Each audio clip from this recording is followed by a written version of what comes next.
Welcome, everybody, to this episode of the Bob Pizzini Show, coming to you live from the West Palm Beach area of Florida, not too far from Mar-a-Lago, one of the homes of our current president, Donald Trump. But these are the studios, the Podfinity Nation studios. It's where I'm doing my new show, the Bob Pizzini Show, and it's been incredible so far working with the crew of Podfinity Nation and some of the other associated organizations and people they have down here. Today's guest, Seamus Flatley. Seamus and I met a few times over the years, both post-Navy career, and we both worked in the contracting world for a while. But Seamus has got an incredible story. He goes by Flats, Seamus Flatley. He is a retired Navy fighter pilot and U.S. Naval Academy graduate who flew the daunted F-14 Tomcat. You're going to have to explain why. Go ahead, let's answer that right now. Why daunted? It was a beast of an airplane to fly. Didn't look pretty behind the boat, but awesome power, awesome capability. Obviously, it had quite a legacy during its service with the Navy. Yeah, for sure. A legacy. A reputation. It's famous or infamous, however you want to look at it. And I can't wait for you to tell us about a mission or two. Sure. He was a squadron commander. Seamus was a squadron commander providing air-to-ground support for special operations combat units during Operation Iraqi Freedom. Upon retiring, he joined Blackwater, first as the leader of rescue and recovery operations during Hurricane Katrina, and then managing various U.S. government support contracts. His aviation expertise was tapped again when he was put in charge of research development and testing of counterinsurgency light attack candidates for U.S. government applications. Seamus has been an executive influencer in several cutting-edge companies and is currently the Chief Revenue Officer for MARTAC. What is M-A-R-T-A-C? What's MARTAC? Maritime. Yeah, Maritime Tactical Systems, small USV manufacturer down in Melbourne, Florida. Okay, cool. A maritime autonomous vehicle development company. Melbourne, Florida is a pretty cool place. Do you get down there at all? Yeah, I do. Matter of fact, just got back last night. I live out in Bend, Oregon, so I spent last week and a couple days this week in the office meeting with folks. Yeah. Well, that's a beautiful part of Florida. So I spent a little time there back in the day, back in my U.S. Navy deep sea diver days. So a lot of fun. So Seamus, welcome to the Bob Pizzini Show. Thank you for carving out the time to be on the show today, coming to us all the way from Oregon. And my format, I love to just kind of set the scene, get the background of the people I'm talking to. And did you grow up in Oregon, or why'd you move out there? No, came out to Oregon about 2.5 years ago. I've got three sons. Two were on the West Coast working for AWS. COVID hit. They pulled chocks out of Seattle, came down to the Bend area, big outdoor guys, hiking, biking, running, all that kind of stuff. And then my oldest son had just left the teams, gotten his business degree at MIT, and thought an opportunity for all three of them to get together. And so we're out here 5 minutes within three households and 7 grandchildren. Wow, that's cool. So you're definitely living the dream in this next phase of your life. Yeah, Pretty it's awesome. been great. Where did you grow up? Grew up in a Navy family. So East, West Coast, South, and North. But most of that time spent on the East Coast in the Virginia Beach area. Okay. If you claimed a hometown, would Virginia Beach be that hometown? It would be, yeah. I grew up there, and then my career in the Navy, most of that time was in Virginia Beach. Yeah, that's cool. Tomcats out of yeah. I'm sure you did a lot of time at Oceana. Oh yeah. Oceana Master Jet Base. What's a Master Jet Base? Why do they call Oceana a Master Jet Base? I think because for the Navy, you only had, on the East Coast in my time, you had Cecil Field and you had Oceana. All the F-18s were down south. All the Tomcats and A-6s were up north. So you had F-14s and A-6s. Then you have the aggressor squadron VF-143 or 43, the fighting Omars. So a lot of different aircraft. So I can only imagine it became the master jet base for that reason. Okay, all right. And speaking of that base, there's two golf courses, the Tomcat and the Hornet. I'm sure Yeah, you've played them both. Has it been a while? it's been quite a while. Yeah. Okay, all right. Our mutual friend Marty Strong and I golf there from time to time, and um, he's I suck at golf, and so does Marty, so it works out pretty good. so, so, so growing up, calling Virginia Beach kind of your hometown, or where you grew up for a portion of your childhood, did you play sports, being on the move all the time? I did. Yeah. I mean, and it really started my sports career all the way through college started in the fifth grade in Montgomery, Alabama, when my dad was a student at the Armed Forces Staff College down there. And then transitioned to Virginia Beach, played for the Virginia Beach Mariners. And people may not remember, but Bay Colony had a huge wide open field at long time ago. There's lots of houses all over it, but that's where we practiced. I lived on 51st Street, throwing my pads, riding my bike down to Bay Colony, and that's where we had practice a couple days a week. And yeah, went from the Virginia Beach Mariners to Virginia Beach Junior High School, and then went off to boarding school after that. But basketball, baseball, football, wrestling. Wow, did it all. That's Yeah.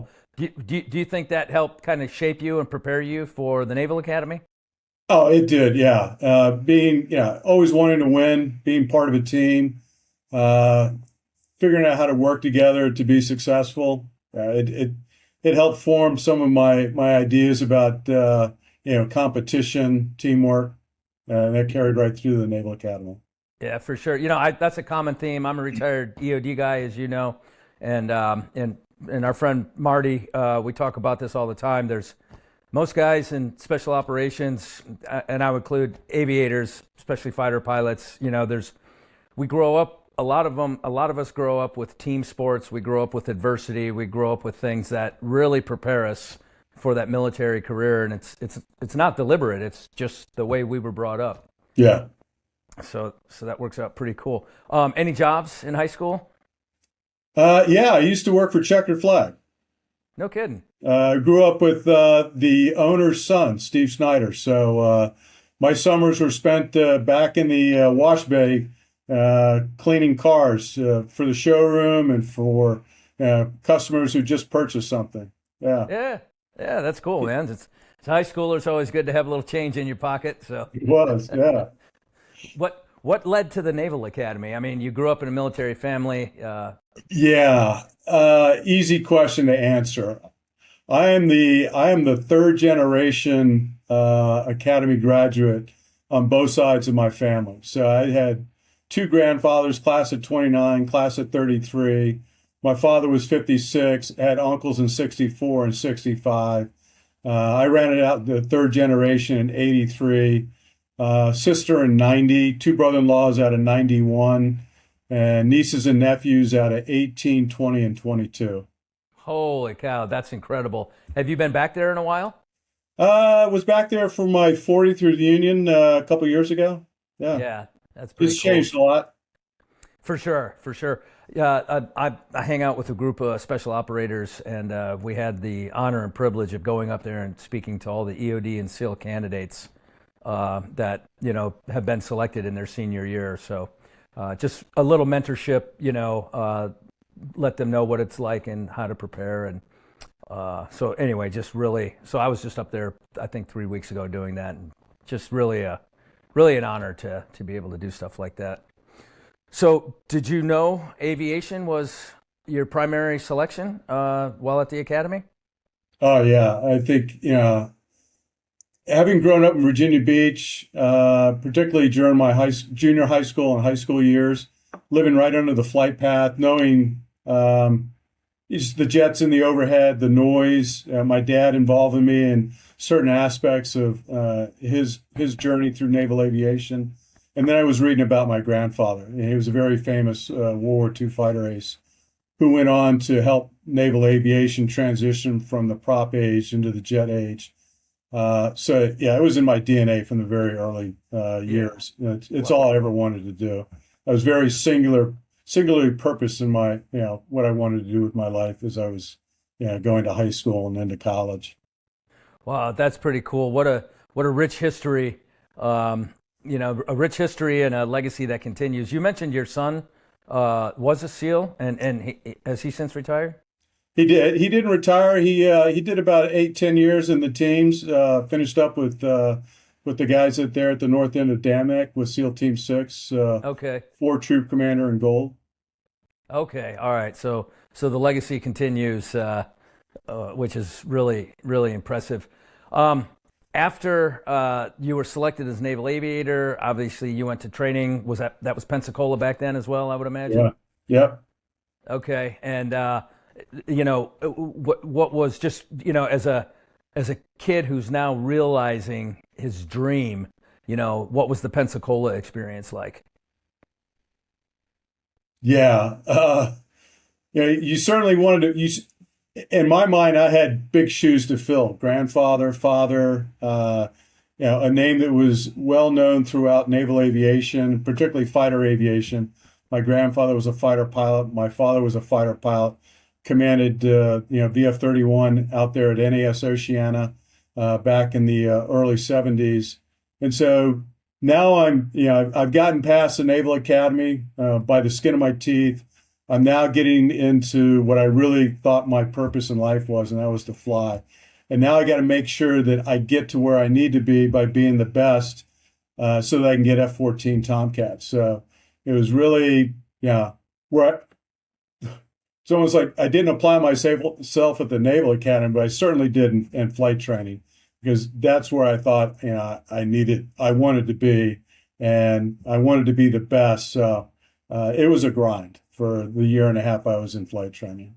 Okay. And then obviously you did get Tomcats, like right out of flight training, or did you fly something Right out else? of flight training, yeah. Got my dream job. My dad came down, pinned my wings on. He was the guest speaker at my winging. Pinned my wings on, and we packed up, left Meridian, Mississippi, and showed up in Virginia Beach. Wow, that's cool.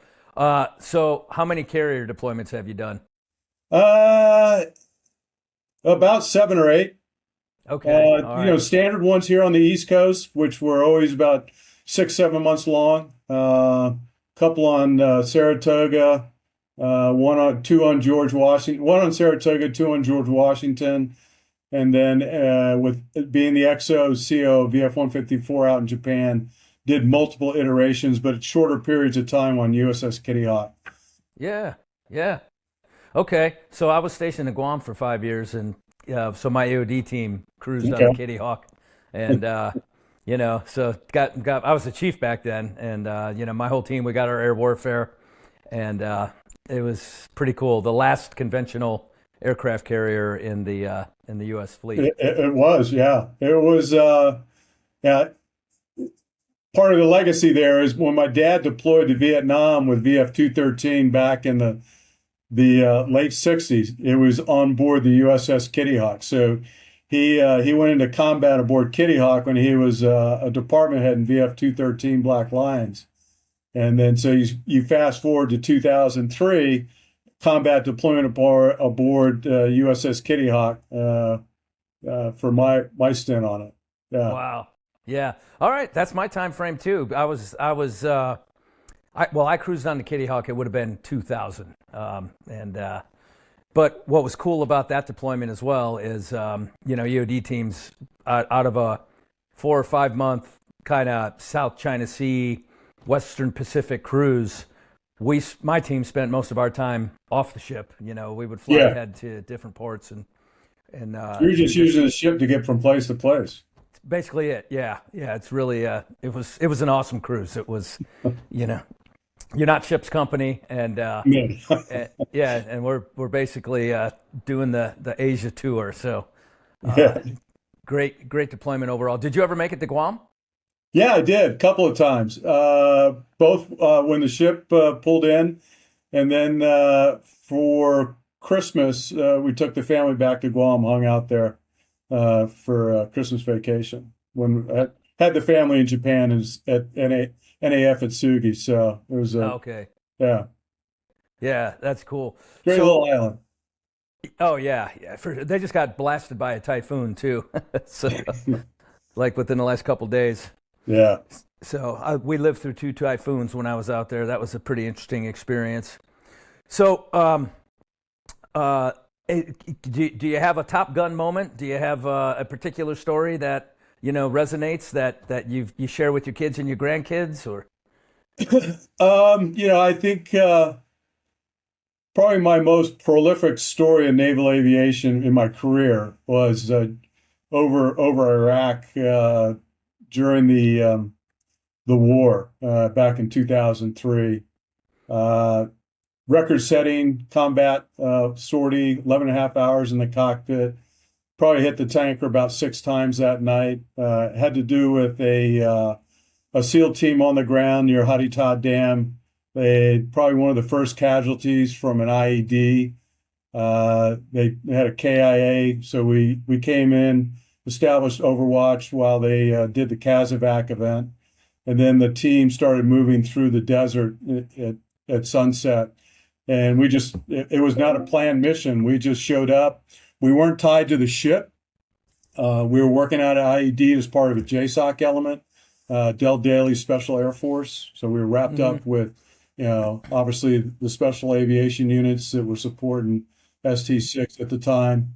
But yeah, we hung out over those guys for about 8, 9 hours as they moved through the desert. And once they decided to settle in for the night, that's when we pitched out of the fight and started heading home. So, yeah, 11 and a half hours sitting in a cockpit. Wow, wow. So I guess you took on gas a couple times during that mission?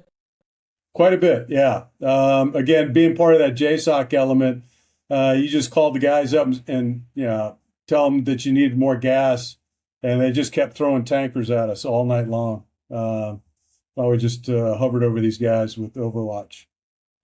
So, of all of your deployments and all the missions you've flown, what's one that's memorable? One that you can share with us? I think it's probably one of my last combat flights during Iraqi Freedom back in 2003. Launched at sunset out of IED, headed up north, and came up on a SEAL team that had taken a hit from an IED around the Haditha Dam. Established an Overwatch position for these guys. And it was a division of Tomcats. We kept cycling in and out, a section at a time, but got the Kazovac underway. And then these guys started moving through the desert and stayed with them until they bedded down for the night. By the time I landed, that was an 11 and a half hour mission. Which I believe is probably record setting for a Tomcat to be that airborne that long. Oh, okay. Taking a lot of gas from a lot of tankers. And then, and then you've got a backseater, right? You got a Wizzo, or who's your guy in the backseat? Yeah, back then in the Tomcat days, we called them RIOs, radar intercept officers. But we call them GIB too, guy in back, right? Yeah. Okay. I like that. So the guy in back. So is he, looking at a screen, punching a bunch of buttons while you fly the airplane, or how does that dynamic work between the two? Yeah, it's interesting with the Tomcat. There was no control stick in the back, so he was purely a radar intercept guy. He was working all the comms, working the radar. In the later years of the Tomcat, when you introduced precision strike to it, you had the lantern pod. So that EOIR sensor that you had on the right wing of the aircraft. So he's in Iraqi Freedom. That's all it really was, just working the system, tracking these guys on the ground, using the system to look out in front of these guys and make sure that they're not going to be running into any populated areas or anything that might cause them to be engaged. It was all about leaning these guys left and right away from population centers, getting through the desert to where they needed to bed down, but and working the radar at the same time. We had complete air dominance at that point. There was nothing we were worried about that was going to hit us from an air-to-air perspective. So a lot of the focus was on the ground. When you do that, do you do like are there other F-14s like nearby? Do you do like a two ship or a three ship or some type of Yeah. formation? For that night, we were a two ship. So to maintain that constant overwatch, we'd keep one guy overhead while the other went to the tanker. And so we kind of ran a rope-a-dope event where if you're on the tanker, the other guy's overhead the team. And then as the other guy got low on gas, he'd flow out, go hit the tanker while the other guy was overhead. We just Okay. kept doing that for hours and hours and hours. Yeah. Okay. All right. So roughly throughout your career, how many cats and how many traps? How many takeoff and landings? 800 traps. So all my landings equaled my takeoffs. This is always a good thing. You want to give a number in the book. Yeah. Yeah. Yeah. Well, but sometimes you'll depart the aircraft carrier and land, Sure. on land, right, or vice versa. Yeah. Let's just say all my landings were good landings, okay? Yeah, well, for sure, for sure. And so, like in military skydiving, right, or skydiving, any landing we can walk away from is a good one. So, Yeah, exactly. so after that mission, and you're getting close to the end of your career, did you ever consider going into commercial aviation, flying for one of the big airlines? No, I didn't. Flying Tomcats was fun. You launch off the deck, you're going 300 plus knots in a matter of seconds. You're turning and burning in the skies off the coast of Virginia Beach and North Carolina. You land aboard aircraft carriers day and night. And, it didn't excite me that I was going to jump in a tube and fly people around for the rest of my life. It's not what I wanted to do. Okay, kind of like going and flying a Cessna, huh? Going from a jet to a Cessna. Yeah, yeah. So that's fine. Okay, so then how did you get into the realm of government contracting, and what was your first gig after you retired? Yeah, I would like to say that I had a plan when I was going to retire from the Navy. I made a very sudden and rash decision that I was done. I had probably the best time of my life being a commanding officer of a fighter squadron in combat. And, the idea, it would have been fun to go aboard a ship and be, air wing commander or, CO of a conventional aircraft carrier. But I just thought I'm at a point in my career where I just don't think I'm going to have as much as fun as I did. And so I made a decision to retire, but I did without a plan. It just so happened I had a former air wing buddy of mine down at Blackwater and heard that I had retired, and he said, "Hey, we got some stuff going on, and love for you to come down and talk." And from there, it was 2 days later, plane ticket down to Baton Rouge, Louisiana, working the Katrina ops for the next 4 months, and then getting pulled back into Blackwater proper down there in Moyock, and just kind of going with the flow. It was always all hands on deck. Where were you? Where did you need bodies to tackle problems? And it was during that time frame that I met Marty. We developed a friendship back 2007-9 time frame, and moved through the company under his mentorship, and then over to aviation with Presidential Airways. Got into some cool projects with Eric. And then when Eric was selling aviation, decided that it was time to move on. Seamus Flatley, great discussion, great career. From one service member to another, I thank you for your service and for your family's heritage and history of service. It's really quite impressive, and serving at levels that are unique, serving at levels that are difficult for a lot of people to achieve. So thank you so much for coming on the show today and sharing your experience with us. Well, Bob, thanks for having me on board. I appreciate it. You have a good day. You too. We'll see you.